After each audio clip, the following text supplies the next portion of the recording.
Yadav Films.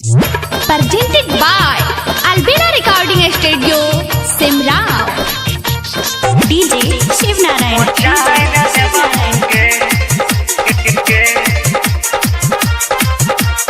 Music director DJ Shiv Narayan. छौरिया मुना मुँह चमकाबे नहीं के गाय देबऊगे। छौरिया मुना मुँह चमकाबे नहीं के गाय देबऊगे। हमारा छोरी के है करम में दोसर सैता भतरा के मुरी मोचाय देबऊगे। करम में दोसर सैता भतरा के मुरी मोचाय देबऊगे। भले हम नहीं जीबै तोरो गोली मार देबऊगे।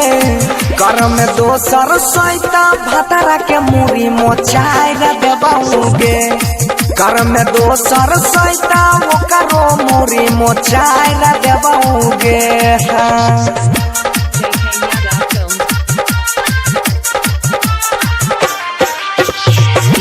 Shiv Narayan. Shiv Narayan.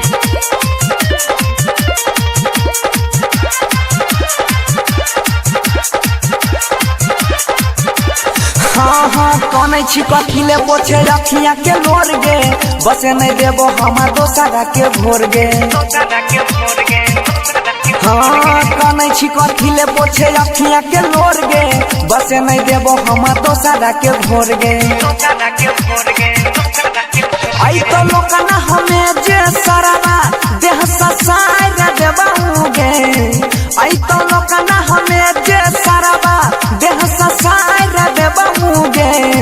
हमारा छोरी के है करम में दोसर सैता भतरा के मुरी मोचाय देबऊगे। भले हम नहीं जीबै तोरो गोली मार देबऊगे। हाँ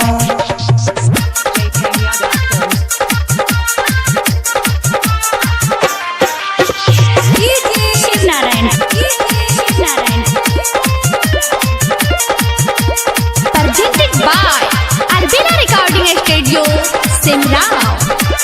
हाँ हाँ मिल गेलो मौका बाद में न पचतई है। हमरा से हो तो शादी बाप से बताई है। हे गई मिल गेलो मौका बाद में न पचतई है। हमरा से हो तो शादी बाप से बताई है।